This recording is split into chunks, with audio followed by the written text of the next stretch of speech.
I'd like to thank all of you for your great questions. Unfortunately, we weren't able to get to all of them, but I tried to get a cross-section of the majority of the thoughts that you wanted to hear our candidates discuss.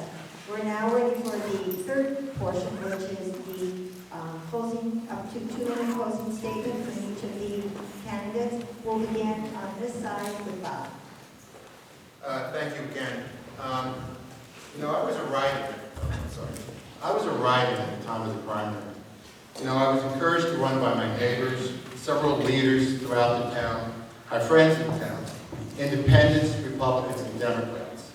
The first ward knows that what the first ward does know about me is that I will continue to protect the first ward, our neighborhood, and I will continue to advance our communities to continue to develop in a smart, effective, and efficient manner. What I can promise you is that I will be an independent, effective voice on the council representing the first ward first. I promise that I will listen and help those who want to get involved. This is not one person's seat. This is not my seat. This is our seat. This is our first ward. I want to be the voice, but I want to be your voice for the first ward. Thank you for your attention this evening, and have a good night. Thank you. Hillary? Thank you again to the League of Women Voters for hosting tonight's debate.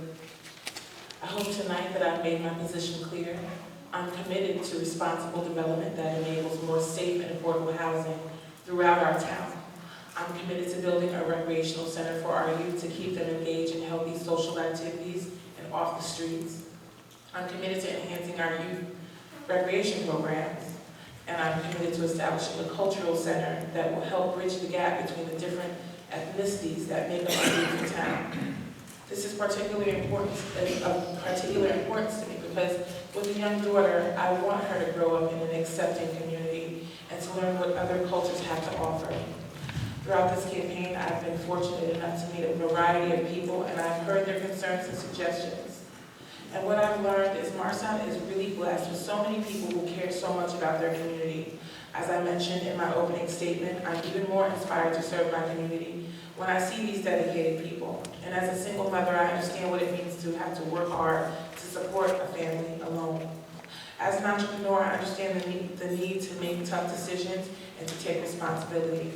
And as a second ward council representative, I will listen to your concerns and suggestions, and I'll be committed to making our community a wonderful place to live and work. In closing, I'd like to thank my family and friends and the many people who have offered their encouragement, and I'm grateful for their tremendous support.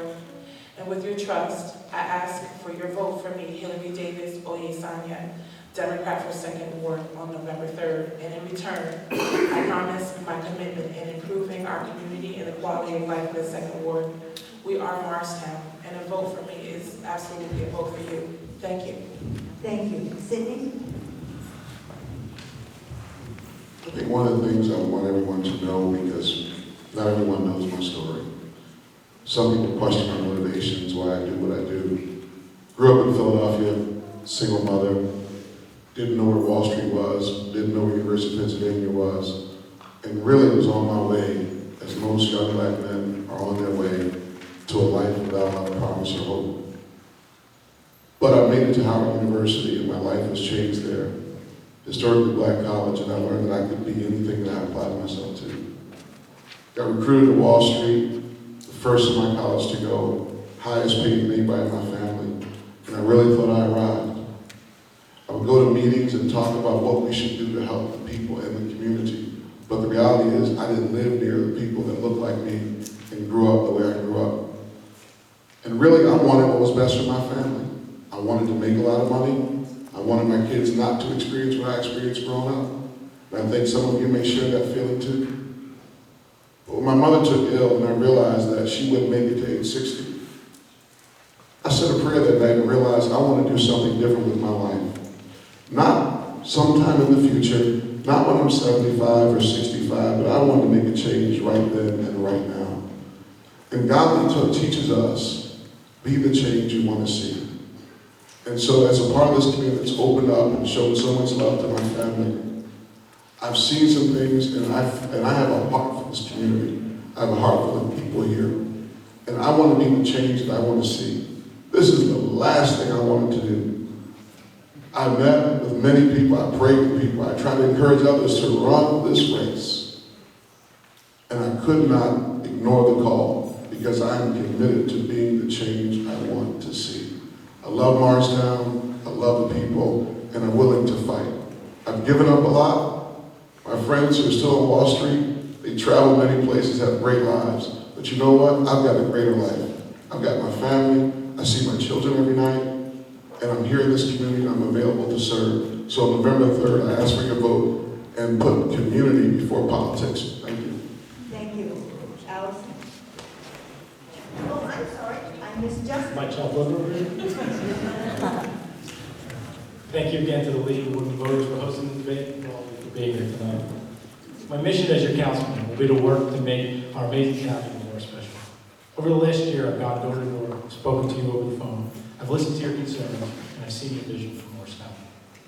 The way we will get things accomplished is by organizing and mobilizing our community, so together we can make Moristown a better place to live in, work in, and raise a family. So come with me to Town Hall. Together, let's move Moristown forward. Thank you. Thank you. Allison?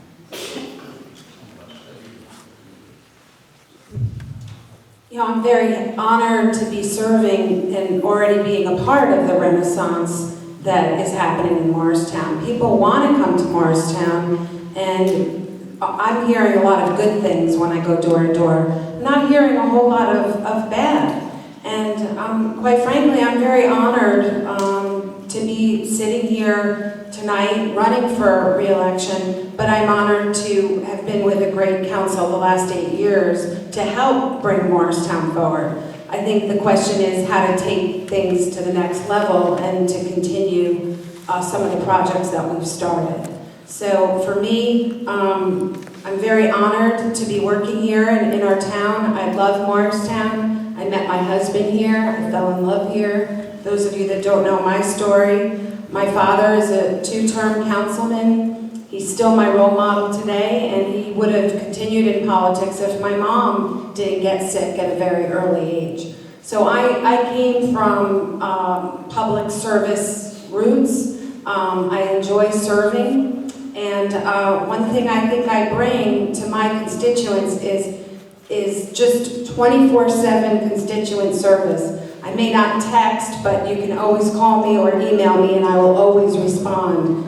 And one thing going forward is there are projects that are on the front burner right now that I really would like to continue working on. The beautification of Foots Pond, that whole area, continuing with that. There is a plan, but I'd like to continue with that. Maybe perhaps some of the new ratables from this new triangular office building that's coming in, maybe we could dedicate some of the funds to helping with Foots Pond. Another thing I brought just to pick up on with the building of that building, I advocated for a traffic study in conjunction with that building. So when that project was passed, it got my support because I asked for a traffic study in conjunction with that. So thank you. I have to stop. But vote for me on November 3rd. Well, I'd like to say that I really enjoyed our time together tonight, and although these were very general questions, I hope you all leave here with a better understanding of my vision for Morristown. Listen, at the end of the day, every candidate sitting here has the best interest of Morristown and its residents at heart. I don't doubt that. It's really just a matter of which candidate you fall more in line with. As I'm sure all of you have already gathered, my goal is to continue moving Morristown in the great direction it's been going. I'm proud to be a resident of this town. I'm amazed to see how far it has come over the years. We're a diverse group of people from all different walks of life. And that's really what makes a community truly remarkable. When I tell people where I'm from, they say, wow, Morristown, what an amazing place. Like, it really makes you proud to be from this town. I want to keep it that way, and I will keep it that way. If elected, I'll keep an open line of communication between myself and all of you. Great things come about from teamwork. Every person in this town counts, and every idea is important to me. I ask for your vote on November 3rd. Thanks again to the League of Women Voters. Thanks to all of you. I'll see you soon.